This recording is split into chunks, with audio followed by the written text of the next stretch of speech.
Welcome, everybody. We're so glad you're here.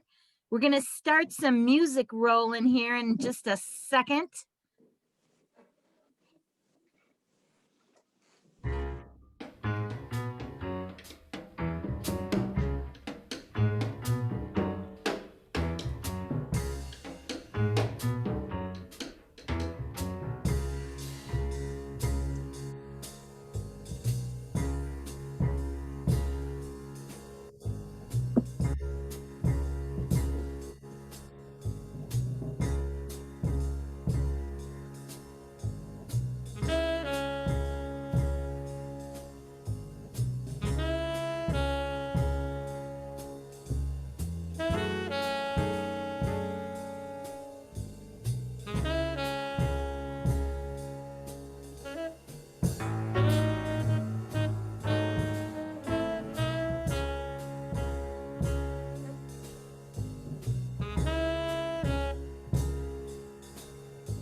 Chelsea, if there was a prize, you'd be getting it right now. Hi, Katie. Hey, Maria.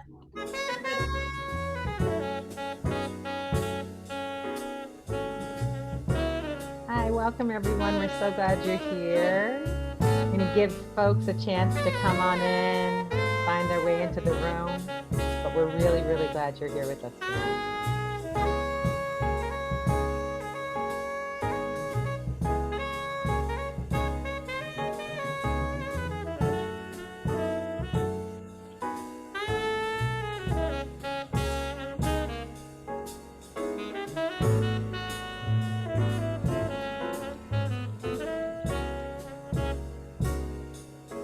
Everyone in the chat, why don't you just tell us why you're here tonight?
those of you coming in, I'm just asking you to put in the chat why you're here tonight.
You're just going to go ahead and put why you came out tonight in the chat.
few minutes again, for those of you just joining us, please put what brought you out tonight in the chat.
Welcome.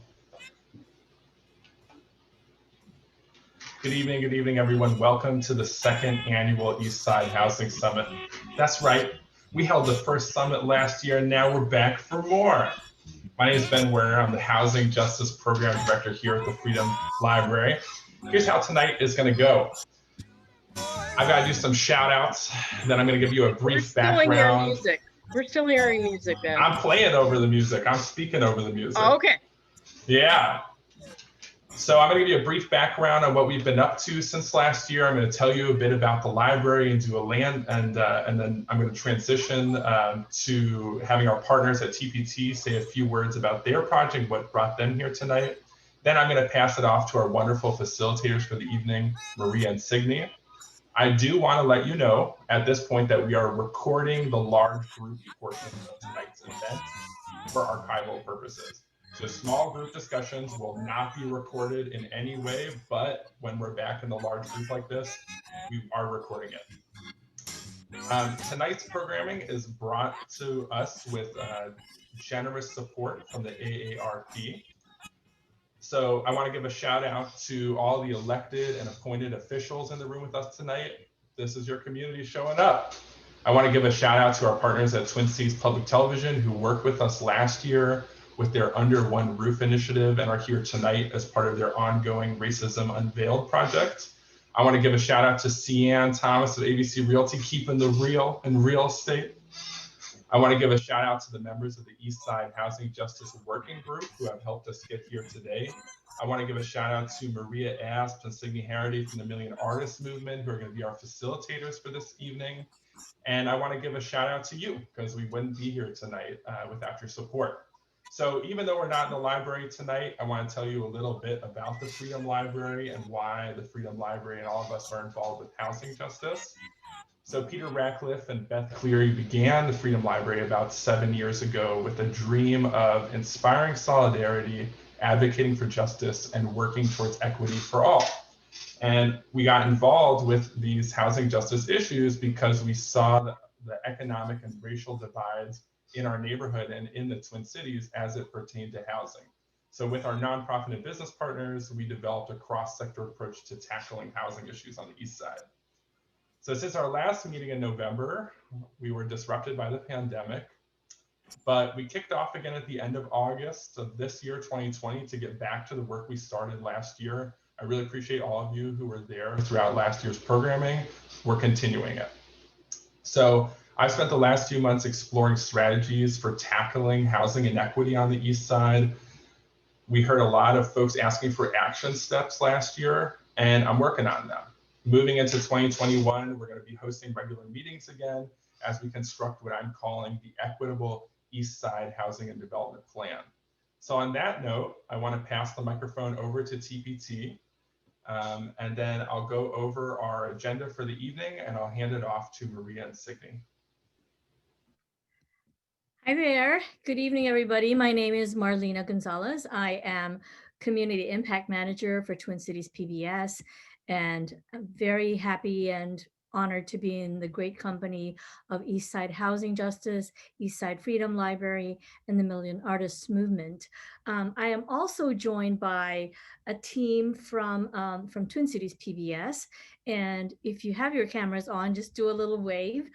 We have with us tonight TPT producer Bobby Edwards, who's the producer of Racism Unveiled, Cassandra Fenelon, Senior Strategic Partnerships Manager, Kaylin Jackson, our media journalist for Report for America, and Katie Carpenter, who's our impact producer.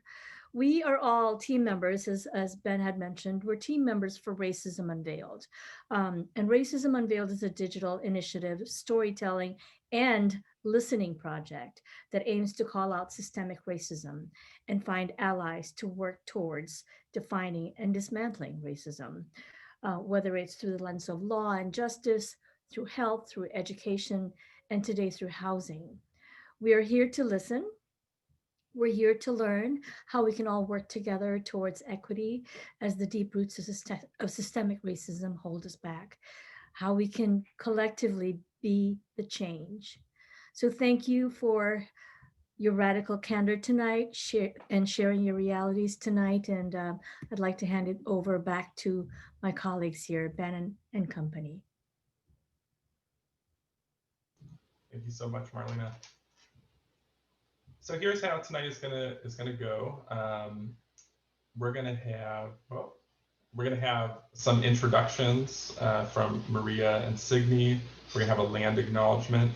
Then we're going to have a community agreement. And normally we might try and go around and create that community agreement together, but tonight we're gonna go with one that we created that we feel will allow everyone to have their voices heard. Then we're gonna do a perspective exercise before going back and doing a little bit of a reflection and an introduction to the next scenario.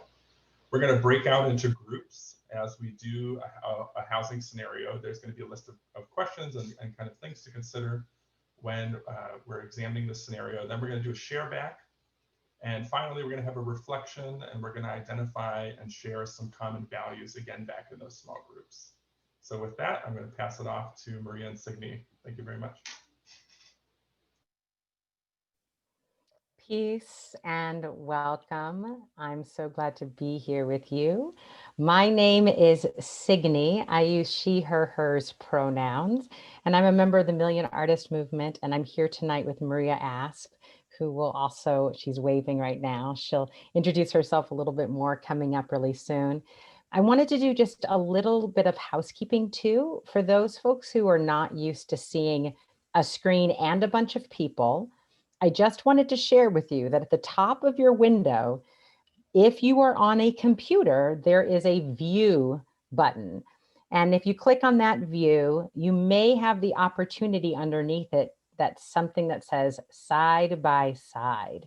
And if you select that side by side, you can actually grab a horizontal bar and drag it left or right and make the slides that we're sharing bigger or smaller. And I see that some of our friends with us tonight are on the phone. So as a part of the facilitation team, I'm going to do my best to introduce myself each time I speak. And I invite other folks on the call to do that so you know who's talking. So this is still Signe. And we will also make sure that for the folks on the call that we read out loud anything that is visual on the slides. It's our commitment to being in community together as a way to make sure that we are being as accessible as we can. And a little bit about who the we are. We're Million Artist Movement. We're a cooperative of Black and Brown radical revolutionary activists and artists. You may have heard of us before. We are folks who really believe in the role of art in the campaign to dismantle oppressive systems. And we've been around since 2004. We stand proudly in struggle and at the nexus of art and politics as we find ways to create pathways for healing and understanding, using art as an agent to coalesce people, art, and power into change. And I really appreciated the invitation of how our collectivism can actually create the change that we most need and want in the world. And we're glad you're with us tonight. So in thinking about the us that is tonight, one of the things that I'm sure most everyone on this call is aware of is that we are here. Many of us are not indigenous to these lands. And so I know that land acknowledgements have become something that people know about and often do. And I'd like to just say that I believe that it's really important for us to not just say that we acknowledge the land, but that our words and actions are in alignment with that acknowledgement, that we recognize that these lands of the Dakota and the Anishinaabe people were stolen, and that as we are here, and I say the we, which includes a whole lot of me, all of me in fact, is a part of a colonial project that I want to dismantle. And so as we think about being on this stolen land together, or for our siblings who are of indigenous histories and herstories on this land, I really am curious about how even in places like meetings and gatherings, particularly when we're talking about our relationship to land, can we be a part of the solution to dismantle the colonialist project? And so with this land acknowledgement, I would like to also invite a tiny moment of reflection and grounding. I'm on a journey around doing this work in deeper solidarity with my Indigenous siblings. And I won't presume to understand what your journey is, but I want to take a moment to find some breath and let you find your body in this space and not talk for just a moment so that you can reflect on how that might mean something to you today. So wherever you are, just acknowledge your breath. If you're driving, please be safe. If you are on a video screen or not, if you are in front of a phone or an iPad or a computer, just notice your surroundings and take a moment to acknowledge that. And just notice where your breath is. Notice if it's shallow or if it's deep.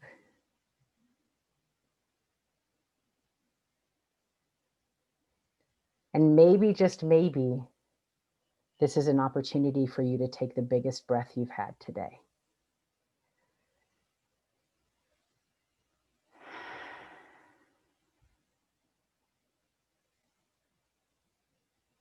When we get into circle and we work to get into right relationship with each other and the land, I do believe that we start with breath with each other.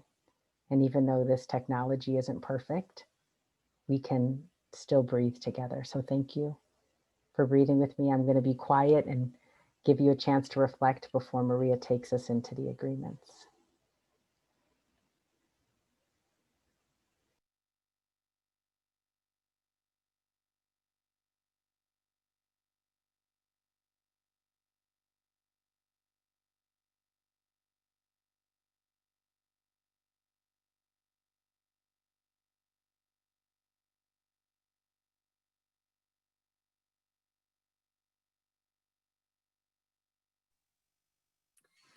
Well, hello, everyone. My name is Maria, she, her, and I am part of the Million Artist Movement. And I am so excited to be with you here tonight on the Zoom.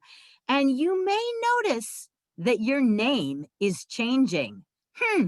Why is there a 2, a 5, a 10 in front of my name? And I promise you that will be explained to you very soon. So enjoy the number that appears. Before we get into explaining why you're getting renamed, I want to go over these community agreements. And as I'm reading them, please think if there's something that's missing. And if there is something that's missing, please put it in the chat. So speak from your own experience. Now, that is you, the person. When we switch into our activities, that is you, the perspective that you are given. So, but for most, when you are reflecting in group discussions, it's about what your experience is. Take care of your body and move when you need to. If you need to get up and stretch, please do. If you need to toss your four-legged friend a treat, please do. Take care of yourself. Co-create space for everyone to contribute. And sometimes that means stepping up, and sometimes that means stepping back. You monitor that for yourself. We trust you. Use the mute button when you're not speaking. If you have something that you want to say and you want to get our attention, you can literally raise your hand, like so we can see it. You can raise your hand, a little blue hand that might appear by your name, or you can type your name in the chat and just write the word stack. So we'll know that you want to say something. But the best way to get our attention is a moving hand. Honor productive silence. Resist the sense of urgency that permeates white culture, and recognize that the work we are doing will take time. If we could have figured out the housing crisis in a year, we would have blasted it over the airwaves. This work is going to take time. We may not always agree with each other, but we can be respectful. Have I forgotten anything?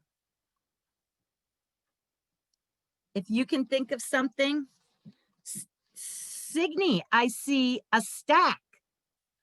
Would you like to add something? Why, yes, Maria, I thought I would add something. By putting the word stack in the chat, I let everybody else know that I wanted to say something. I wanted to demonstrate how that works if you've not used stack. This does come out of an organizing principle around how do we make space for people to be heard, and it's a great way to do that. You can do it in your breakout rooms too. And there's also emojis for some of you. If you have access to emojis, you can also use them to get our attention. I'm not going to go through the demo for, but Erin already knows. So thank you so much. Appreciate that. Got the thumbs up. Okay, so now, why do I have a name in front of me? A number in front of my name? You are about to find out. I am going to tell you a very, very, very short story. And this is a warm-up for the scenario. We are going to do a larger scenario based on housing issues. But Signe and I come out of the theater community, so we're really used to taking other people's perspectives. And the thing is, when you get a perspective, you got to advocate for your perspective, even if you don't like the perspective you have been given. So this is a little warm-up activity to get us thinking through a scenario as someone that isn't ourself. So when here's the big reveal. If you have a 1, 2, or a 3, you are now thinking like a wolf, okay? If you are a 4, a 5, or a 6, you're thinking like a dog. 7, 8, 9, and I'm going to toss you the 10s. You are the sheep. So I am going to tell you a story, and I want you to think about, what do I say about your character? What does your character do? What's missing? So here we go. Once upon a time, the wolves all got together and they sent an ambassador over to speak with the sheep. Oh, sheep, sheep, our friendship, it has not been able to reach its potential. We need a peace treaty so that we can really come together. And I'm going to tell you what the problem is, said the wolf. It's the dogs. The dogs, they growl at us. They show us their teeth. They run and they nip at us. They basically provoke us. And the dogs are preventing us from a life of peace and friendship. Oh, those silly sheep. They listened to the wolves. They got rid of the dogs and became very easy prey to the wolves. Be careful who your friends are. Goodbye, sheep. The end. Okay, so now you're thinking about that story as a wolf, a dog, or a sheep.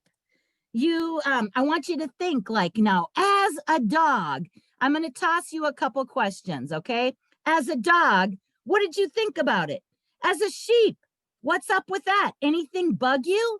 As a wolf, how'd that work out for you? How'd that work out for you and all your little wolf babies back in the den? All right. So I want to check in with a few of you. I'd like to hear from some wolves. Well, hello, Joan Ellis, a wolf mama. Could you please unmute and I have a question for you. How did you see the interests of you and your other wolves represented in this story? I saw us as very organized, domineering, and we were very, and skilled is not the word, but we were very skilled in putting the blame on someone else to make the situation look good. And yeah, that's what I was thinking. You know, Joan, I think you can just claim it. You are very intelligent, you know? Well, Look us at the wolves are. Us wolves are. clearly. Own it, Joan, own it. So, Brad, I see Brad Griffith is a dog. Brad, I wonder, how did you feel represented in this story, Brad? Well, I think the stereotype of the wolves and the sheep was pretty obvious what was going to happen to the dogs. So, so it was a lot of, and the wolves were speaking to the sheep. So it was a lot of propaganda and prejudice was my perception as a dog, I guess. Well, and Brad, all those years, did you feel like your labor was respected at all? Just poof, gone. Well, yeah, I guess I thought I was there to protect the sheep, but I didn't think that was important at this point. I figured we were a goner. Mick, sheep Mick, I see you there. I see you. I realize that I'm seeing you in some sort of afterlife form, because of the easy prey part of the story. Is there anything that upset you, sheep Mick? I feel like I've been taken advantage of, or like, as a sheep, and things. And I think, now that I'm in the afterlife, I'm thinking about what are the signs, or what could we have done to kind of like make it or to, not die. Not die like all of you. Yeah. Yes. No, that was awesome. So thank you for the wolf, sheep, and dog that spoke. That is exactly what we're looking for. So you got to think through what happened from your perspective. Signe, I see you in the stack. Yeah, I was just wondering. So I saw that there's group number 10.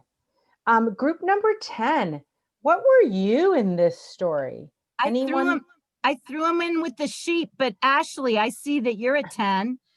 Did you feel like you had any power? This is Ashley. No, I did not feel like I had any power, that I was just sort of rolling with it. Unfortunately. Yeah, it did not, this story Not end well. end well. No.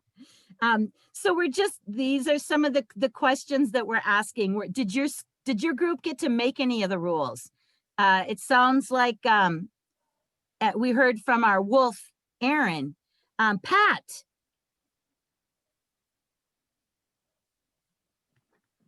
You can go ahead and unmute yourself, Pat the I dog. believe we have a dog that wants to speak.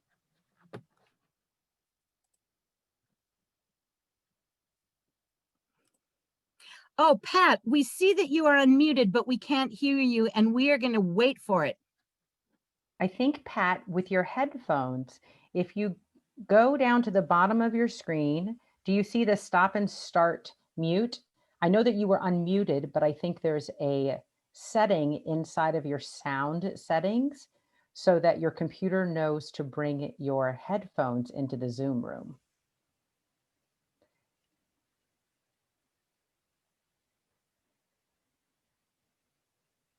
Not yet. I can read your lips fairly well, but I can't quite make it out.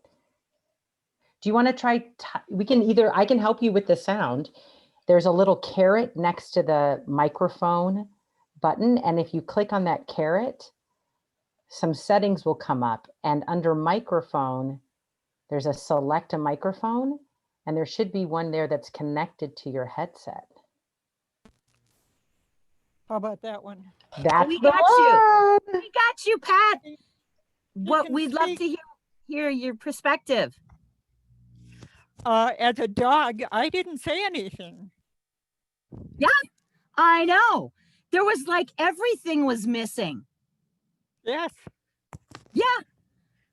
Yep. So as a dog and trained to be very proactive with sheep, we really missed the ball there.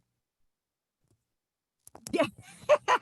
This is great. So this is absolutely perfect. Thank you, everybody. So this is just our little primer to get us into our next scenario. So we really want you to think like, if you're not going to be a dog, a wolf, or a sheep, you're going to be human beings, but you're going to get a perspective. And we want you to think about the scenario through this perspective. So thank you, everybody. That was awesome. It was great. And I do see that David wanted to add something. David, do you want to unmute and share your thought?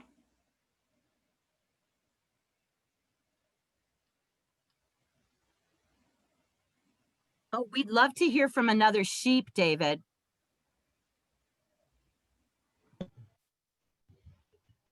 Yeah, I'm sorry. I had to be kind of in and out here, so I haven't been able to be a part of the exercise, for which I really apologize. I'm trying to do too many things at once this evening, so. Oh, David, no worries. And here's the thing, you're totally off the hook, David Grant, because I think it was David Akos, and I do beg for forgiveness in name pronunciation, who was asking for the mic. So you're off the hook, David Grant. Yeah. I think you're right. It was that other guy, David Akos, yeah. So that, David, our sheep, if you want to type something into the chat, we see that the mic isn't working. And at this point, this is that moment where, as a facilitator, it might seem like we stole the mic power of all the sheep because we were that clever, but in fact, we were not. But I Sorry, do, Nick. yeah, but I do want to say that I think that as technology is frustrating for us, I like to invite people to just, if you're having a difficulty with tech, it's a great time to take a deep breath. Well, that muting, that would happen to the sheep, God damn it. Well, I think you might be onto something, David. I think you might be onto something. And with well, I at this point I think I no longer I'm prepared to move on from our first example into a real life scenario. I 'Cause it's- think they got it, Signy. I I think think they this did. group is going to be awesome. Yeah. So, and since you've done so well with this first exercise of really beginning to understand what is it like to step into a different perspective, we are going to ask you to do that in a housing scenario based on the East Side. And we're going to get time in breakout rooms where you will have the opportunity from a perspective that we will share with you to advocate and really have a deeper conversation about this housing situation and scenario based on your perspective. So I want to go over a little bit of what that's going to mean. You are going to have 25 minutes in your breakout rooms. And don't worry, we're going to help everyone with all the technology. This is still Signy speaking for those folks on the phone. Where you are going to, in your breakout room, you're going to have 25 minutes. You'll have a small group of people. It will be, I believe, around 10 people or so, maybe a little less if you're lucky. Take a brief moment to introduce yourselves. This isn't, and I say this with fond love, the moment to interview for a new job. This is the way to build a quick relationship with your neighbors to have a deeper conversation. So whiz around your circle for that. And then you're going to have a discussion using some guiding questions, which are here for your reflection, and we will offer them in another form during your breakout room. And speak from your character's perspective. I, as landlord, I think this. And I thought Joanne, as our first person speaking today, did a great job of kicking us off today with we's and us's from perspective. And you're going to build a case statement for your perspective. And then you're going to nominate a representative from your room.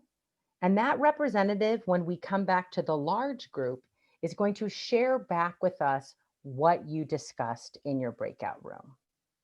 And if I could ask one of my co-facilitators to drop a link into the chat to the Google document with the additional instructions, that would be great. So in the chat is going to be a Google Doc.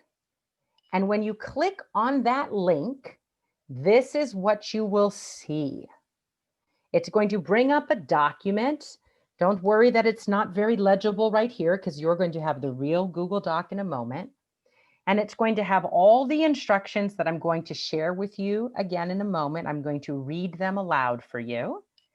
And then you'll notice here at the bottom of the instructions, it says, next, click below to learn your perspective and take notes. So your name is still your name, but there's a number in front of it. That number, as you guessed, da, da, da, da, I'm inspired by Ben's introduction with music, is your group number. So when you are put into a breakout room, you're going to be able to click on one of these links from the Google Doc that will take you to your room's perspective, which will look like this.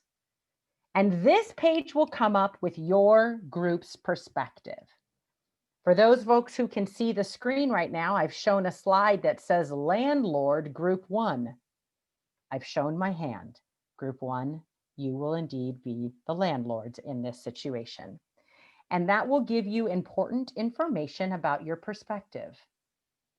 Where this perspective is, for those people who may have a child at home doing distance learning, you might recognize this as a Jamboard. And so this will look pretty familiar. But for those folks who haven't seen a Jamboard, it's a digital whiteboard. Like if we were in the library together, we would have some big white pieces of paper up on the wall that we could write on. And on the side here, there's underneath the arrow with the circle is a little square box. and that's our digital Post-it note. You can grab a Post-it note and put it on the whiteboard in your room. And you don't have to do any of that. These are offerings, not obligations.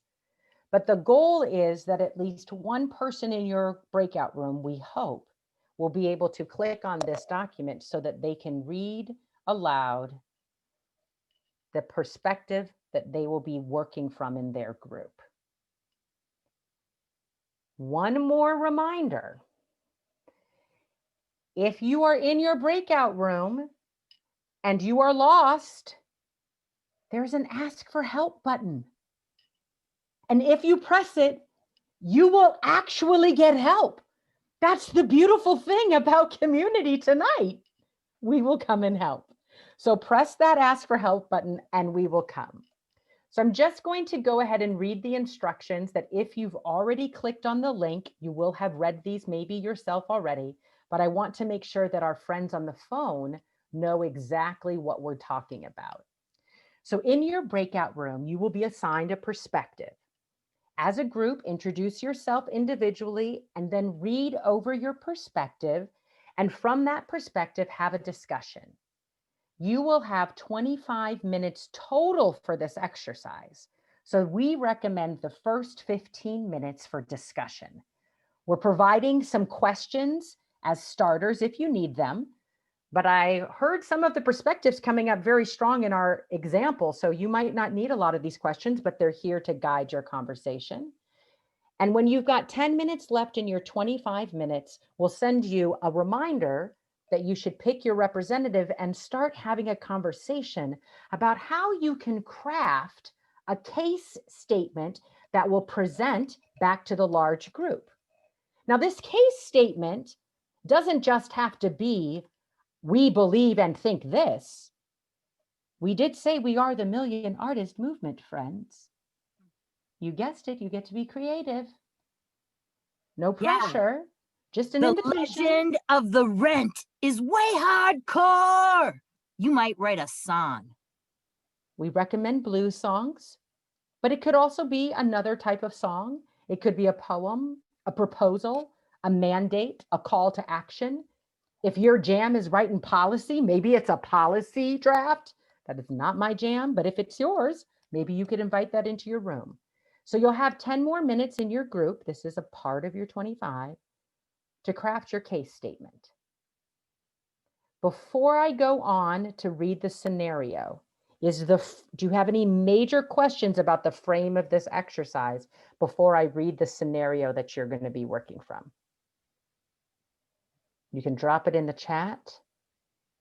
Remember that all of that is in the Google Doc. All right, friends, I'm going to keep on reading then. So here's what your scenario is.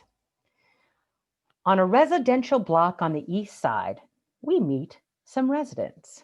The block has a mixture of homeowners and rental properties. On this block, people used to know each other and look out for each other. Some homeowners are new to the block, while others have been there for generations. We're zooming in on a triplex with a long-term tenant, one recent tenant, and one vacancy. The vacancy is due to the fact that the owner has moved out and no longer is able to claim homesteading and is required to have a home inspection.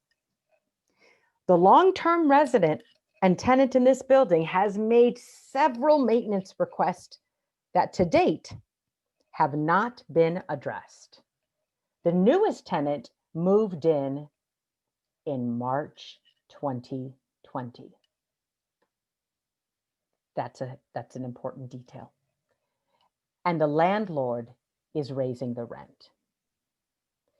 So before we go into breakout rooms, I just want to remind you that the goal of this exercise or activity is not to come up with a solution, but rather to really have a meaningful and deep conversation. So I'm seeing a couple of nodded heads. I appreciate that nonverbal affirmation in the video screen.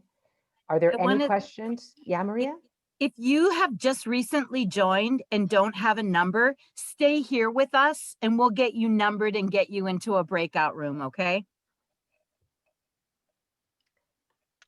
And so the- Oh, yes, go ahead. Oh, I was just saying, I mean, she did. I don't have a number. I think you just got to be a 6. Go, I think our Janelle, support team found you. I think you just got a 6, and we'll make sure you find someone. Again, this is a group where we will make sure everyone has a group. So with that, Ben, are we ready to roll? We haven't told you which parts you're playing. Nope, you're not late. What'll happen is as group 7, when you get into your room, you'll click that document, that Google Doc, and at the bottom, there's a tab that says group 7, and group 7 will actually, and I can, down here, I can't quite see it. You'll click on group 7 and that'll tell you what your perspective is. And when you click on that, you'll get more necessary and specific information. Thanks for that question, Jane. I appreciate it. Because you weren't the only one who had it. I'm just gonna say. All right, we'll see you in 25 minutes, Ben. And if you see on your phone or on your device, hopefully there should have been a pop-up that says join breakout room. If you don't see it, you can hover your finger over the bottom of your screen or your cursor, and there may be 4 square boxes that say breakout, and there you can select join your breakout. Way to go, Clarence. There were people that came right at the end and you got them. That was awesome. Hi, and Clarence is fast at work. Yeah. And Ben is helping to get people to their rooms. But that was so great. Thank you, Clarence. Is there anybody else here that doesn't have a number? Folks have got a number, but I see that folks haven't maybe made it to their breakout rooms yet. Oh, yeah. How do we help them? I'm not sure, but Marianne, it looks like you've figured out how to use the annotate. So that's awesome. Maybe if I stop sharing, it'll help you see where your button is. Did that help, Marianne? Ah, it looked like it did. Nice job. Kathy, can we help? How can we get Kathy to her room? Oh, I think Kathy just went. Jenny, Janelle, do you need some help finding your breakout room? Welcome back. Hey. Welcome back, everyone. It's great to see you. You made it back. Hi, Leon. Hi. And David, I'm glad you made it back. Thanks. Hi. David's going to sing for us. Oh. Oh, yes. Yes. Now you have to, David.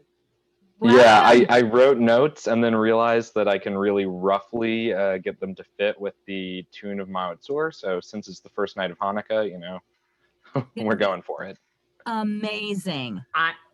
I'm picking my job off of the floor already in anticipation. This is amazing. I'm glad you all stuck it through. Welcome back. Welcome back. I don't see any. Oh, there's a couple 2s. Welcome back, everybody. Do you see your people that have come back with you? Wait, do we see all the numbers, Signe? Oh, that's a great question, Maria. Some 1s, some 2s, some 3s. Is there a 4 out there? Oh, there's a 4. Okay. Well, welcome back, everybody. We are so excited to hear from all of our perspectives, and I'm sure you are curious to hear about who the other participants are. Today, we are going to start in reverse numerical order. So 10s, you're going to be kicking us off, and we would like the 10s to please start the presentation by reading what your perspective was. So what additional information did your group get? And then we'd like to hear what you came up with. Tens, can you tell us who your representative is?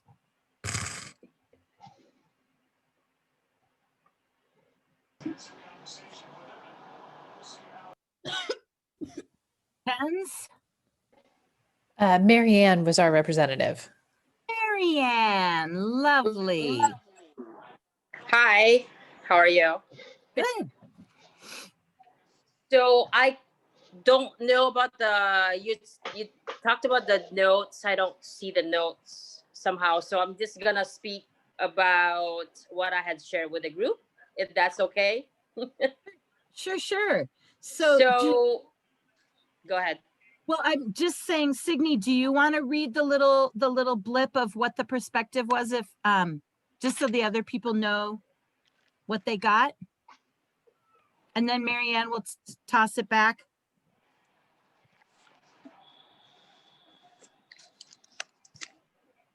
That would be great because I can't see it on my phone. Oh yeah, no problem. No problem, Marianne. So Marianne and the Tens were city council members. That's amazing. All right, so, and I have so many screens open. I apologize. And did you want me to read any of the notes if you put any on there? Well, we could let Marianne. Yeah, that would be great. Oh, I guess, yes, Signe, take it away. Okay, so here's what the perspective was for Marianne's group. Tenants have been asking for a moratorium on evictions. Landlords are asking for grants to cover expenses for lost rent. Community members or community meetings have been impossible in person. My office hears from the same constituents. Residents complain that the East Side isn't the way it used to be. We hear from businesses who need help, tenants, landlords, everyone seems to need help, and there are only so many funds to go around. And there was many posted notes. Did you want to just speak, Marianne, or did you want these read? Sure. So part of the feedback that I had shared, or we've shared, that we discussed as a group, was that it's important for community members and community organizations, including affordable housing, is to create a space where we're better connected, we're better engaged through intentional care coordination and minimizing the duplication of services so that we're able to cut costs in terms of the support that's provided to the community. In some cases, a lot of different organizations or other CBOs, community-based agencies, are competing for the same dollar amount. And so instead of us competing with each other, I think we need to be able to, as a city council, be able to identify organizations that have a specialty in one area. So if you are a community or an agency that's needing mental health, then you focus on your mental health. If you are an agency that's focusing on parenting or family programs, then we'll tap into you.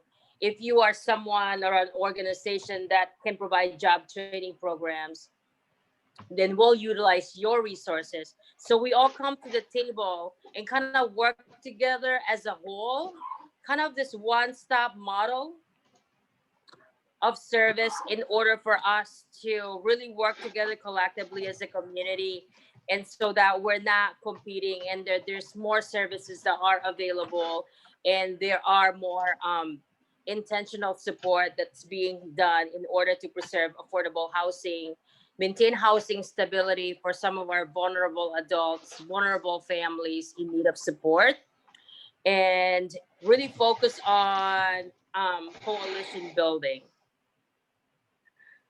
And I think it's also important with the coalition building on a perspective that we want to provide feedback with our city council, is to really be able to strengthen people in a way that they are more engaged, more connected, and not isolated. And I think that we don't do that as much as a community. And so if people can come together and identify their own skill set, identify the community assets that we can also reduce some of the costs, and really strengthen the services that we have in our community. Feel free to add to if I missed something. Thank you, So that was it. Marianne. Yeah, Thank you Mary. very much, city council members. That was great. And we're looking at the wonderful Post-it notes that you also put on there. Look at you getting some claps from the number 10s. Thank you, Marianne. All Thank right. you. If we could hear from the 9s. Number 9, who is your representative? Oh, Hey, hi, hello, it's me again. oh, I believe I knew you as a sheep in an earlier part of the I evening. was a sheep. And So who shout out are to all my you? sheeps. Who are you now? I tenant 2. If it helps, I can read the like little excerpt for everyone. That would be great. That would be great. Awesome. Thank you. So tenant 2, despite trying to find a job, I have been unsuccessful after being laid off from my restaurant work. Hold on, let me make sure I'm reading this. Yeah, from my restaurant work, I am 2 months behind on rent. I don't have enough money to pay this month's rent. Diapers are expensive for my 2 small children under 6. My children and I have experienced being homeless, and it's getting cold. It is getting cold and I don't want to leave. Before COVID, I was working on my application for Metro State University. All of this is now on hold. I feel like I'm falling into a depression. It all feels too hard and too much. I don't have a safety net. If I lose this place, how will I get into school or find a job? Thank you for reading that. What did you and your group talk about? Sure. We utilized the board and like made a bunch of kind of like Post-its to collect all of our thoughts and things. Would it be possible to like share a screen or anything to show that or not? Oh, okay. I'm gonna. The answer is yes. Yay! And I just give me one moment, please, Mick. Thank you. You can keep talking maybe as Okay. I get that ready, if that's okay. Yeah. Okay, so like just kind of to do an introduction into the character who we were, we kind of talked about, or we fell into some of the, or really focused on the like depression piece and like talking about the contextual stuff and like what's going through this character through this person's like mind and stuff, and what are they kind of dealing with. And so I kind of drew that stressed symbol first, and we were like stressed. Some of the things that we talked about were like some of the things that we talked about that like kind of contributed to that is like, gosh, like I don't have a job. I'm 2 months like behind on rent. I don't have any money. Like the world is kind of falling apart. I had a plan for my life and not really anymore. I have 2 kids. I don't want to go back into homelessness. Or I've experienced homelessness. I don't want to go through that again. And like there's a lot of fear and anxiety there that that is kind of contributing to that depression and stuff. And so we started thinking about or talking about like in the like blue and the pink Post-it notes. So these are our Post-it notes of like what's running through our mind and like where are we going to go next. We started talking about like where can we go next, and like just to point out, the biggest question for us was like, where do I even start when you're super overwhelmed with all of this stuff? And so some of the things that we settled on was like talking to our attorney generals, looking for our resources. There's a public health crisis. how can I get everything in writing and be better at writing and stuff. And then like the like big, I guess the solution that we landed on, and like as something that felt tangible and potentially could help us in the future as like action steps, is to make a GoFundMe and whatnot. And then also thinking about like where are the orange is where are our communities and how can we have community care and things. So there's like church, friends, family, those kinds of things. So yeah, that is our messy and organized thought process / post-its of the mind. That was fantastic. Thank you, Nines. Yes. Also, if other nines had anything else that they would like to add, you are welcome to also chime in. I think that the Nines are sending you some love with the claps. Sweet. Thank you for sharing the screen, by the way. I mean, I think you really identified something that is we hear over and over and over. When you are completely overwhelmed, how do I even start? What's the first move? It just all feels so big. So thank you so much, Nines. I think we are now moving to our eights. Eights, do you have a representative? Are we the eight? Was that? Oh, David, Yes. Tenant one. Yeah, tenant one. Could you read us the scenario since we haven't heard that yet? Yes, absolutely, absolutely. So I did. I didn't understand how to use this note-taking system, but I threw my notes in once I saw how it was working on the other one. I threw them into the second page, so you can see a few post-its based on our discussion as well as the tenant action plan we wrote up. So the tenant one scenario. I've lived in the neighborhood for more than 25 years. I've lived in this building for nearly 20. The Johnsons, who the landlord kicked out to move in, were an extension of my family and had helped raise my kids. My dishwasher has been broken and has not been fixed or replaced for more than 4 months. The sidewalk is cracked and presents a trip hazard. The handrail leading to the main entrance is also a hazard and couldn't hold the weight of even a toddler for balance. I've spent time and money to fix a leaky faucet in my bathroom and repaired peeling paint in the hallways of the building because I care about the condition of the building for everyone. The landlord, who technically lives here, is never here and isn't aware that the building needs upkeep, despite, I want to add that we agreed tenant one has contacted them and double checked another story to figure that out. I've planted and maintained flower pots, some of the landscaping for years until the new landlord removed my pots saying they were a trip hazard. And finally, I lived on a fixed income. I'm up to date on my rent. However, the increased rent will make it difficult to pay all the bills. So just to launch in, we had sort of a discussion of what it would be like for our tenant, who's a long-term resident, has really worked hard to maintain a nice space and is up to date on rent, has been here all along, but has no chance of an increased income, has been on a fixed income, and it's really, it's difficult to find an affordable place in the current market. We can't afford an increase. We probably couldn't find any alternative in the area.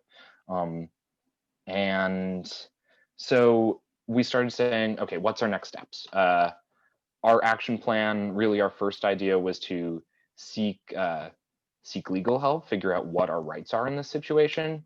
And then we wrote sort of a 3-part action plan that I will sing to the tune of Mansour because it's the first night of Hanukkah tonight. So here we go. Seek out other tenants in similar situations to organize and advocate for better conditions and to prevent a rent increase. Look to legal protections for tenants who deal with landlords who don't live up to legal and contractual obligations. Seek new laws that give tenants clear rights, and when a landlord seeks to price them out and or does not maintain the property. That's the whole thing. And then Amazing. Wait a second. David, that was so impressive. Singing this and celebrating all at the same time. thank y'all. The final part is that, and I guess I'll sing this as well. Some ideas for laws could be rent control, tenant opportunity to purchase, and a supportive funding framework for maintaining long-term affordability of housing in St. Paul. There we go. And everybody should be able to read that on page 2 of Prospective Tenant 1 as well. Amazing. Amazing, tenant 2. I think it's time that we hear from the landlords. Wah, wah. Sevens, who is your spokesperson? Stepping up, Sevens. I believe it is I. Okay, we're here for you. Okay, I'll read I didn't see about the note taking. That seems like a great idea, and we didn't do that. So I'll read the perspective. Landlord, I purchased the building 3 years ago when the last of my 2 children left college. I decided to downsize into one of the units. I've got a terminally ill parent who I'm the primary care provider for. I moved out of the triplex to care for them. I've accumulated tens of thousands of dollars of medical expenses and home repairs for my parents' home. I am keeping the unit so my children have a place to quarantine when they come home from college. I've worked tirelessly to find contractors and/or handy people to address maintenance requests. I've been told there are numerous backlogs and wait times exasperated by the pandemic. So we had some good back and forth conversations talking about first that he's the tenant or the landlord really has a lot going on here with his family. And at first we were thinking maybe he should sell, but we're all concerned about how the east side is getting bought up by a lot of people where the rents are getting raised. So at first we thought that maybe that would be a good idea, but then given the market right now of how so much unaffordable housing is how unaffordable housing just keeps, climbing, that this really maybe isn't the best idea. I mean, it's one option. So we talked about what the options could be, not that we're supposed to have an answer, but if we're going to talk about this from a landlord perspective, there's some things, I guess, programs like rental assistance or rental rehab programs. So from the tenant's perspective, I guess I should back up, and that's, we really are concerned for the tenants, especially during the pandemic. We don't know their economic situation. Are they unemployed? They've been asking for support around property maintenance issues. So that's, maybe it's a rental rehab program could help there.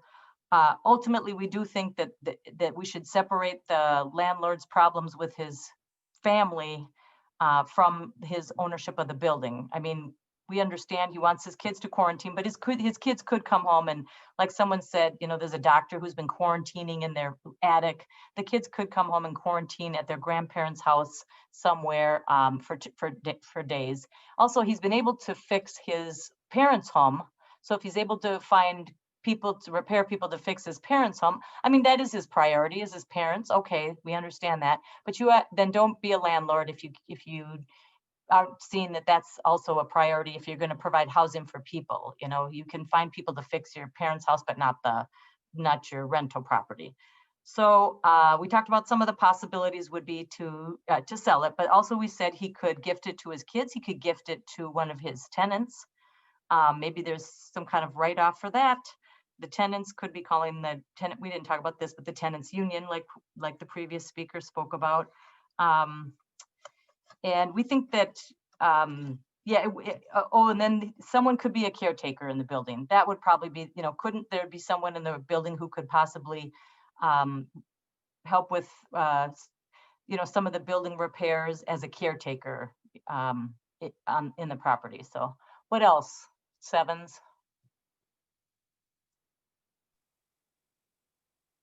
You're doing great, Heidi. And it sounds to me, like that tenant that's been there for a while might be a great candidate for you. Yeah, we think that person could be also a care a support. Yeah.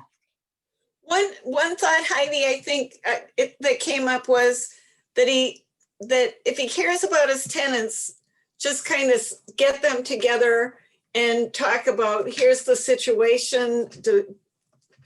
Do we have any ideas of ways we could work together to get through this? And I didn't say this during our group, but you know, the Dispute Resolution Center in St. Paul gets involved in helping groups kind of figure out what they need to do. So if he doesn't want to displace or continue to disappoint his tenants, he could just share his problem and see if they could work out a solution together. Lovely. I love the idea of bringing people together. Thank you, sevens. We'd like to hear from the sixes. Sixes, who is your speaker? We didn't get a chance to identify one. Okay. So would you be willing to read the scenario to us? okay. Let's see here. Our scenario, we are homeowners. Technically, we own our home, but we've fallen behind on our mortgage payments and we are worried that we're facing foreclosure. We're both employed. I work in delivery for Amazon and my partner works in a grocery store. So we are direct service providers. Unfortunately, we can't take advantage of working mobily from home. COVID swept through our entire household. Our entire family got sick and we lost income as a result, and hence have accumulated a large amount of credit card debt. We have 3 school-aged children doing online learning. It has been super stressful at home. It's a challenge for the children to find a quiet place to do their online learning. And we have a grandparent who has considerable medical debt and has moved in with us. And our family has been experiencing some food insecurity, and we have had to do weekly visits to the food shelf to feed our family. So as you can imagine, I think we first kind of just danced in the hopelessness and overwhelmingness of this scenario. And, you know, we identified feelings of anxiety, stress, all seeming to be triggered to that root issue of COVID-19. We are concerned, you know, we're concerned about losing our home. We're concerned about, you know, being healthy and keeping our family healthy. We're concerned about our children's educational needs, especially since neither one of us can work remotely. We are concerned about feeding our children as well. And then we started talking about, well, who has the power? Who has the power in this scenario? And we identified the bank. The bank has the power to work with us on our mortgage payments. If we have the fortitude to reach out and contact the bank. We as parents have the power, to the best of our ability, to create a learning environment for our children. And depending on grandma's health, you know, maybe grandma has the power to assist with our children's education, so we can work. We talked about, we kind of went in a circle and we emerged on the other side. Okay, you know, we need to reach into the community. We started out feeling overwhelmed and hopeless, and we came full circle to, you know, okay, who can we lean on? Who can we tap? And we identified, you know, the food shelf. Maybe we can find a food shelf, or the food shelf that we're already at could do drop-offs so that we don't have to spend that time to go to get the food. We talked about tapping the neighborhood to come together and support each other and help identify resources, you know, talk to our neighbors. We talked about, you know, picking up the phone and calling our credit card companies to see if we could get, you know, our payments suspended or reduced, and to talk to neighbors about other community resources, because access to information and resources in this scenario is an absolute must. We also noted that, you know, who wasn't there, you know, who's absent from this scenario. And this scenario is absent of any municipal, state, or federal presence that we're aware of, a coordinated presence and effort that we could, you know, reach out and grab a life jacket from.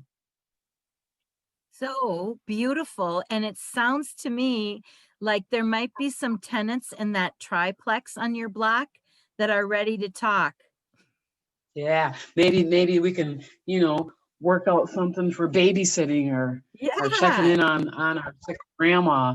I think the scenario really lends itself to getting connected into our immediate neighborhood and community if we haven't been. Beautiful. I love that.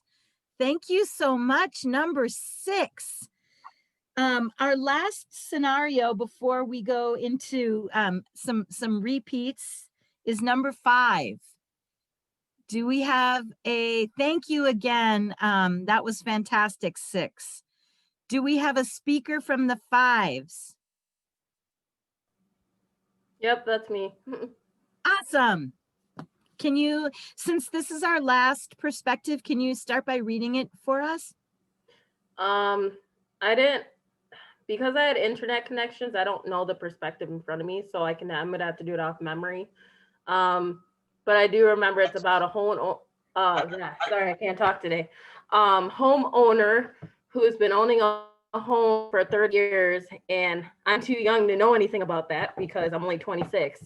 So I'm the only young person in my group, so that's okay. But we can all learn from each other. So I don't know anything about homes, but from what I understand, it's basically about a homeowner who's been living in a home for 30 years, and he was just absolutely like disgusted with like how well, not like disgusted, but like he felt very concerned because how his home used to be and like his neighborhood used to be, it wasn't the same.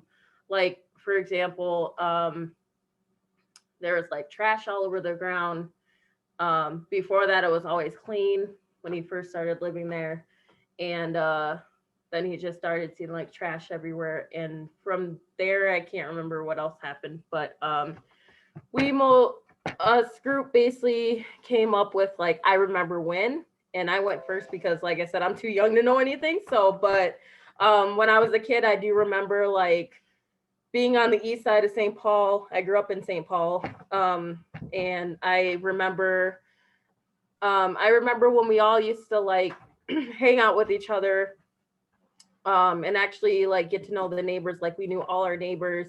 And if we like needed help, we can ask our neighbors for help. Like, for example, let's say like, you know, I was too young to travel, but let's just say, you know, if I had to travel or something like with my mom or something, I can run across the street and say, hey, we're going out of town for a few days. Is there any way you can, you know, watch the house while we're gone? And not just like stare at the house for 2 days, but just like, you know, just keep an eye and make sure that like nobody's breaking into it or doing anything illegal, you know, like trying to steal stuff. And I just remember back like in those old days where we like used to all get along, and now these days it's like we all just can't get enough of each other. We just, you know, we just all like, I don't know, like dislike each other now. We don't help each other. We just, you know, tear each other apart. But back to the focus. 1 second, I gotta get the other I got to get the other ones up because I don't remember it. Oh, did she get it? Oh, she did it already. Okay, cool. So the other one was, I remember when all the kids on the block ran in the pack. They were wild and rowdy, but nothing bad came of it. We built a neighborhood together. Now there's none of that. There's no parent I could go to now. Someone else said, I remember I knew every person in every house, and I knew what was going on, and they knew our kids, and I knew theirs, and we could tell each other, or we could tell each other's kids what to do and how to behave. And then someone else said, I remember, I think two of them were together though. I remember when there were good jobs at Hams, at 3M, at Seeger, Whirlpool, the Railroad. We all had the time to fry a burger from the West Side and drink a beer from Hams. See, I don't know what Hams is. I'm too young for that.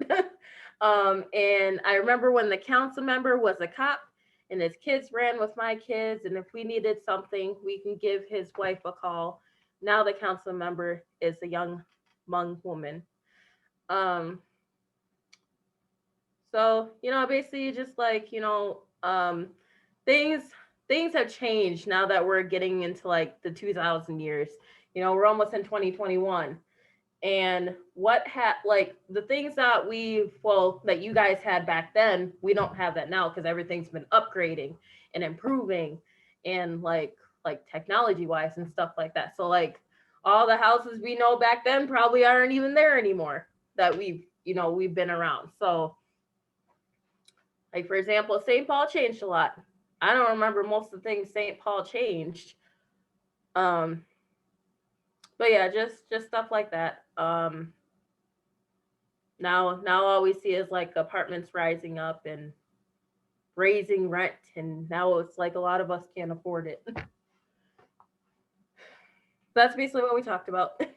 That was wonderful. And I loved the repeated poetry line of I remember and the specificities of those memories. Thank you. Thank you very much. Fives. So those are all the different perspectives that we had this evening. We have 4 groups left that are going to add to what they bring to the perspectives. Number 4 was also a city council member. 4s, you don't have to reread the scenario since we already heard that, but we'd love to hear from your representative. Aha, I see you. That'll be me. Hey, how's everyone doing tonight? So, basically run through everybody, landlords, tenants, homeowners, everybody needs our help. So one thing that, us as council members talked about is there needs to be some sort of organized, push for people to be able to tell us their grievances. We talked basically about how a lot of the same people tend to show up to these meetings. So we proposed maybe a block by block basis or a neighborhood by neighborhood basis where we can reach out to people who would normally not be heard. So, after that, we really talked about how great it is that community has really come together, because there's a reason why, this prompt was in March of 2020. Community has really shown out, providing food, even shelter at times for each other. So how can we better sort of facilitate or encourage community engagement? And the last thing that we talked about, though we didn't come to a consensus about this, is we do need immediate action as well. So we're in a unique position as city council members to where, our voices and our opinions and our actions are very influential. So some of us proposed, taking from the police budget and extending the rent moratorium because there is an immediate need. The moratoriums are coming up this month.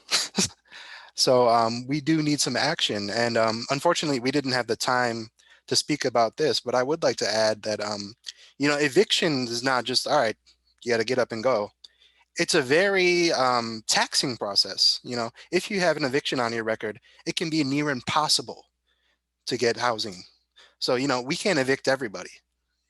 That's just, you know, the simple fact. So, you know, that was a very short summary of, you know, what we talked about, because we were at a very difficult position. How can we see everybody's needs? Awesome. Thank you. Thank you very much. Ooh, wow. Look at all this thinking here. From our number fours, we're seeing some thumbs and some claps. Thank you to our city council. And I also have to say, I love this theme of let's talk to each other. Let's talk to our neighbors block by block, not the same old people. Let's hear from everybody. Beautiful. Okay. Group number 3. I think this group might have gotten small, but we want to hear you. Your voice is still important. Do we have a representative from the 3s? I can go ahead. Thank you. You're welcome, Patrick. We also had Bill in our group, so we had 3 max. But we were the tenant too, so we were the tenants who just lost a job and we're cycling into that depression state. And so if you just pull up our card, since we didn't do a whole bunch of like post-it notes, you can just see like our word bank and some of the words and questions that we had. So like when like we sat in the emotion more so. So like if we're already behind on rent, we're depressed and we don't know where to go. And so maybe we don't know who to ask. And so we ask questions like, who do we go to? Where, help me find that one place to connect. There were certain suggestions made, like United Way was one. Then we suggested like us going out and like knocking on the neighbor's door. Hey, tell us more about the landlord and things like that. But the words that came to our mind when we were reading it was anxious, hopeless, and kind of just depressive or depression. So it's on card 2 that there's just like a big word bank. But that doesn't seem to be showing. Oh, we're tenant 2, so we're group 3. That's why. But so you kind of heard, it's coming. You heard our thoughts, but it's like, where do we go for help? We've already been in this cycle of being homeless before, and so that fear of being homeless again, and with COVID happening, we also asked that same question: what are our rights? Is the landlord actually allowed to raise my rent if I just signed a lease before the end of the year? That seems to be illegal. So we were just kind of asking those questions and didn't know answers to those things, but that's group 3. And there you go. Here we are. There we go. There are our thoughts. I'll let Patrick elaborate. Well, I was just going to, thanks, Aaron. I appreciate that. You know, I think we've really followed a lot of, as I was listening to all the other groups, I started hearing our own voice in some of those words.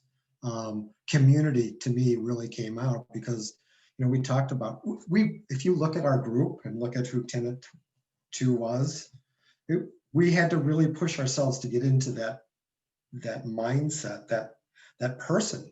But I think we got there because we did feel really hopeless and really helpless, and to think about what someone might be going through was challenging. And to sit there and think about how anxious somebody might be and lonely, alone they might feel, and not know where to go, which direction to go next.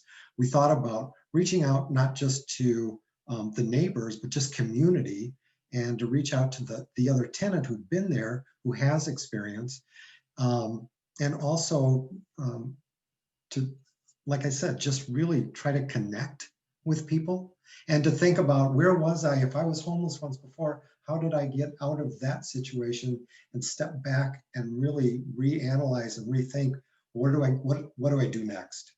But it was challenging, and I think we felt very anxious and very kind of helpless in that situation.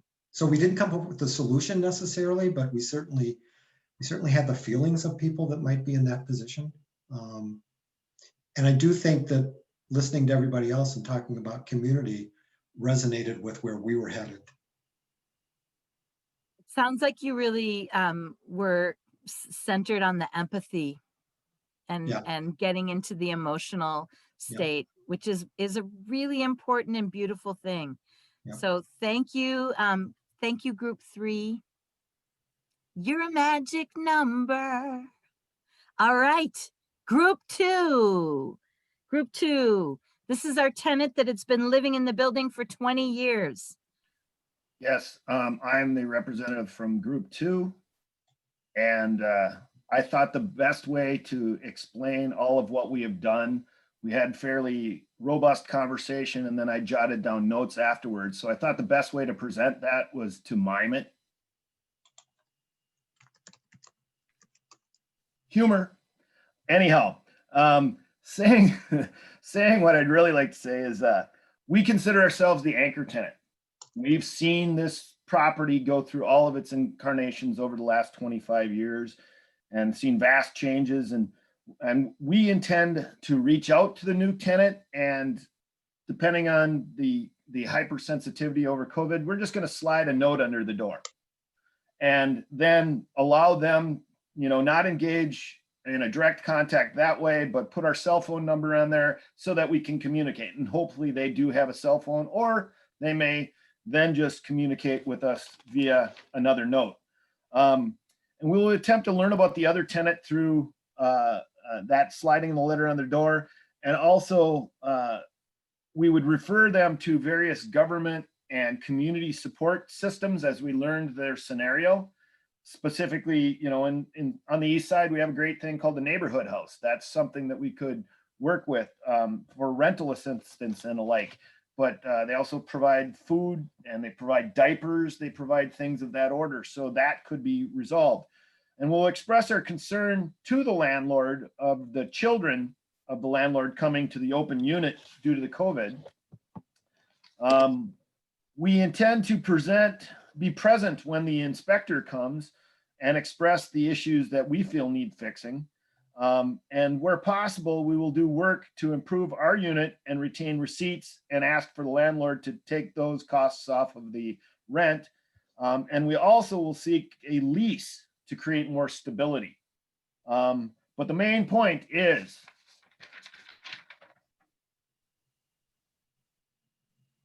we need more communication. We have to have communication with the other tenant in the building. We have to have communication with our landlord. We have to have communication with support organizations, maybe even reaching out to the city council member in the area is a possibility. And that's not you, Jane, by the way. Hi, Jane. The intent that we're working on was to just envision what could be best for our unit as a community. And we didn't expand beyond that scope in our conversation, but I think all of the thoughts that have been shared about community would be a natural overflow, and that would happen. But right now it was looking like 2 isolated renters in one building. And so we focused on that side. Beautiful. And if any of the other people in my group wanted to mime the rest of it, they can. Mime that sliding the note under the door. Nice job. And our final group of landlords. Do we have a representative from group 1? I have been the designated representative for group 1. So we were also landlords, and I think we had an interesting discussion because there were 4 of us, and of the 4 of us, I was the only person of color playing the role of the landlord. So we talked about, first of all, from the landlord's perspective of the burden of the business feeling frustrated and overwhelmed. And you can see our Post-its. I don't know if, do we share this ourselves, or does Signy share our screen? Oh, there it is. Yeah, so we talked about maybe we should write letters to the tenants, explaining why we have to keep one of the units vacant because one of our kids is coming home from college and needs a space, and it's after the quarantine period and we really need that space. Develop a plan of action to prioritize maintenance needs because the long-term tenant has been asking and asking and asking for repairs. We didn't determine how much rent was being paid, was being raised, how much it was going to go up. And we talked about, would the tenants be able to pay for it if we did raise the rent? Peter mentioned, and my group mates, please jump in if I miss anything. Peter mentioned how to understand the structure in the moment. I think the moment being the two environmental variables of the presence of the pandemic. And then depending on where our property was situated, possibly affected by the incident with George Floyd. So that is a challenge on top of the pandemic, on top of having a sick parent, on top of having to pay for the medical expenses of the sick parent, on top of a college kid coming back, on top of college loans, all of that. We're not landlords that are in big business like Trump. We are just using this this business to augment our income. And the alternative would be maybe to also, as other groups might have said, is to maybe find a way to be in coalition with our tenants and to communicate with them. So now here's the one little twist is, as I was listening as well to our discussion, as a brown person and as a female landlady of color, there were other concerns that I was not hearing from the white landlord perspective, which was that the pandemic has also caused my community to not be able to access services because of the stereotype of us being Asians and having brought the virus. So one of the reasons why my tenants still has the leaky faucet and having no ability to fix it is because I can't find a contractor who would be willing to take my business, because they see me and they go, we don't want to get the virus from you. Like, you guys brought the virus here. Nobody wants to go into my property. They're afraid of what we look like because we have brought in the virus to the community. That's a perspective that was unique, I guess, to me, being in the composition of the group. Also throwing in the concept of, like, we live in extended families, and so the reason for why everybody's there is because that is the tradition in Asian families. I didn't bring this up in our group, but it just occurred to me that that was another factor to be considered. And I think in the discussion, we just all said the one resort is, like, let's just invite the tenants to come out to the yard, meet each other for the first time, because we don't even have a personal relationship with them. We've been trying too hard to just survive, and to just explain, here's the situation. We have been trying to solve the issue, but we're also dealing with these problems. We're not being irresponsible. How can we work together? Do you have skills? Can somebody fix the plumbing? How can we help together and share the resources? So my other teammates, anything that I missed or that you wanted to add, Peter and Betsy and Jordy? Seeing some thumbs up, and you did a great job in the chat. So thank you so much, everyone. That was such a rich sharing. We're going to give you one last chance to check in with each other. Signe? Yeah, I just wanted to say too, and I appreciate there's a lot of beautiful things that are being uplifted. This is Signe in the chat. Not only just acknowledgements of other people's work and labor and perspective sharing, but some of the common threads that are coming. And what we'd like to do is give you a moment to return to your group, to lift up maybe some of those common threads and to have it's going to be 5 minutes long, and we won't share back after this moment, but you'll go to your room for 5 minutes to say, what are you taking away from this conversation tonight? And this is really to give you a chance for your own personal reflection, as well to come back to your community. And maybe something happened for you in hearing all of the other perspectives, and maybe it didn't. But this is your chance to sort of come back to your circle that you started with and have just a moment. Are the instructions clear for what you'll do in your breakout rooms for 5 minutes? I'm seeing a few nodded heads. That's fantastic. And in doing this, you'll be surprised. We will probably end on time as well tonight. But with that, Ben, I'm just going to pass it back to you to send folks to breakout rooms for this last 5-minute takeaway. Do you see my screen right now? I do. It says closing and thank you. Welcome back. Welcome back. Hey. Welcome back. Hi, it's great to see you, 3s and 5s. Welcome back. Hey, hey, hey. I'm glad y'all made it. I know we're getting to that time of night where it's a long day. We're really grateful that you stayed with us. The This is 10s Signe. are in the house. We got some 4s and 6s. I see our city council member number 4. We're really grateful that you all made it back. Yes, I love all these hand gestures too, and it's lovely to see your faces. So Yes. just because we do want to make sure that we're a 2. I'm saying we're a 2. Yeah, oh, you're a 2. I thought that was a 2 as well. Well, this is Signe still. I just wanted to close and to say thank you. It takes a kind of courage to jump on a call with people that you may or may not know, to be willing to jump into an exercise that you may or may not feel comfortable with. And we do believe that doing this work helps us advance a really important message for how we show up and how we love each other a little bit more each day. And it was really exciting to hear your ideas and to be in relationship with you all tonight. I know I feel grateful. Is that a hand up, Sean? That is a hand up.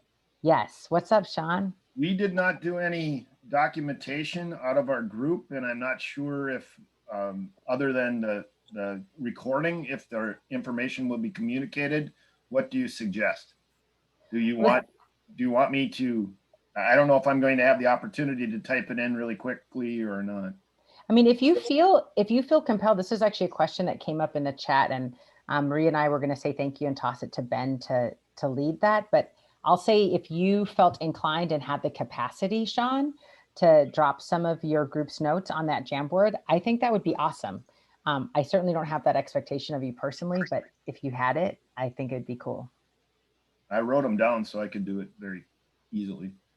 Okay, awesome. So just save that. Will I have access to it after the session is over? That's my question. Yeah, save the Google Doc link. Grab that, and I'll just pass it to Ben. All right, thank you so much Or I'll just email it to Ben.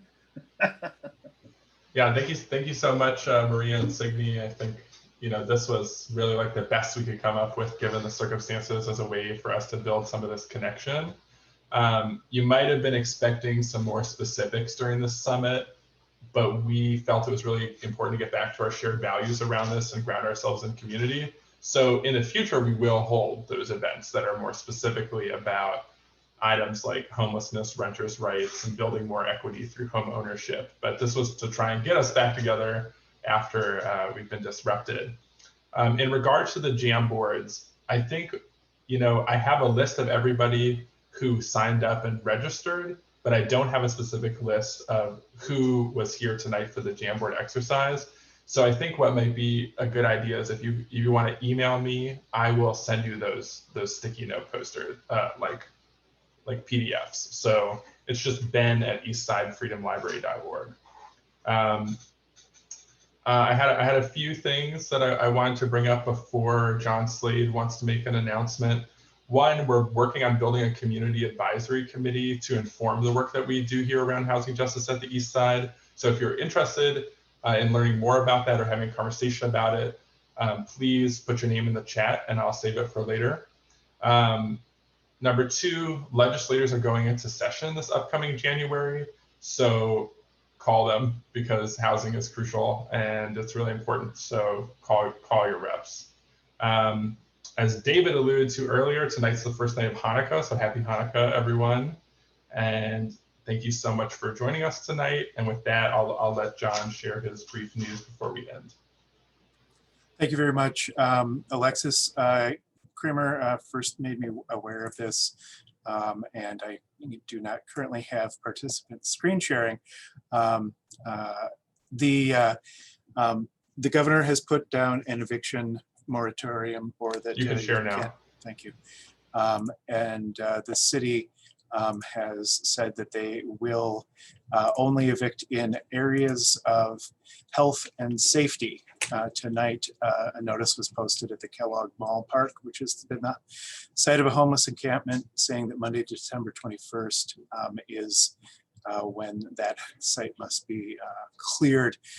This is something I spoke to Councilmember Prince and Ramsey County Commissioner Matas Castillo. Freedom from the Streets has been really worried about this, and they had no idea about this.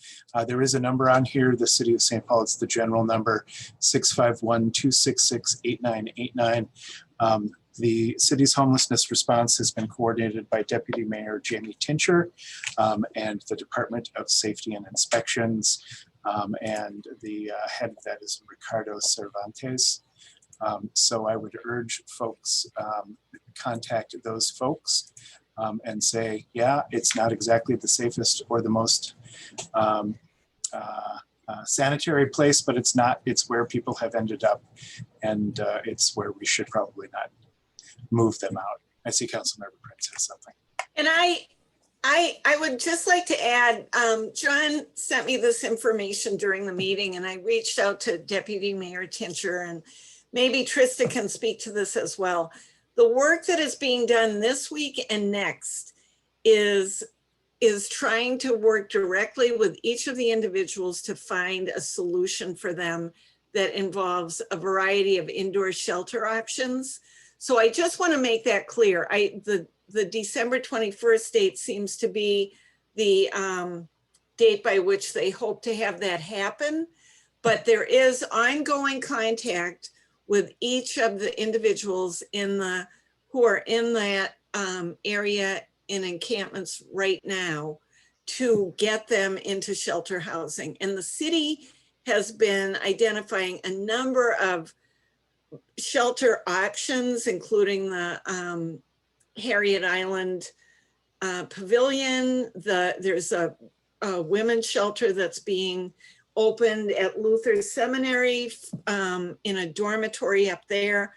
There are a variety of different opportunities, as well as Bethesda, that I think Trista may be able to speak more directly to. But I do want to make it clear that the efforts are all focused on coming up with solutions for each individual in the encampment on Kellogg. Thanks, Jane. I'm going to pass it over to Peter for a kind of a final word. Well, I want to make sure before we break up for the evening that we thank Maria and Signe for the remarkable work that they did. Show them some love. I'm amazed at what we were able to accomplish without being in the same space. I think emotionally we were in the same space, and the work that Signe and Maria put into preparing this and leading us was just, I'm so proud to be associated. And then I also want to say, let's show some love to young Ben for his leadership in pulling this together. And, you know, as we have thought about this at the Eastside Freedom Library and in the Eastside Housing Justice Coalition, this is a step along the way. And this has been such a positive big step tonight. We haven't solved any problems, but we've certainly discovered how much we share with each other. And please reach out to Ben if you're interested in the advisory committee. Stay in touch about, there will be upcoming events. Thank you all so much for coming. There were 77 people here tonight starting, which is amazing, and 48 people who stayed almost to the very end, which is amazing. And people really spoke to each other from the heart. So thank you all very, very much. Marlena, go ahead. Thanks all. Yes, so had my hand up. I just wanted to first of all thank everybody too for what you've shared tonight. For the Racism Unveiled initiative that we're working on for TPT, we would really love to go back to everybody to kind of like just ask you what the experience was. And we're trying to figure out different ways that we can help to amplify the different issues around housing and racism. And so in what I want to be able to reach out to all the people that are participants tonight, because we're thinking of doing a follow-up of this next year, maybe a larger one, and how can we use public media and media institutions like PBS or TPT, the resources that we have to you know, to give more visibility to these issues, and to also use it. How can this group use media as a tool for raising these issues and for helping to address some solutions? So happy to meet everybody, and thank you everybody for coming too.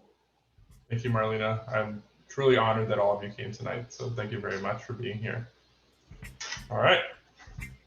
See you soon.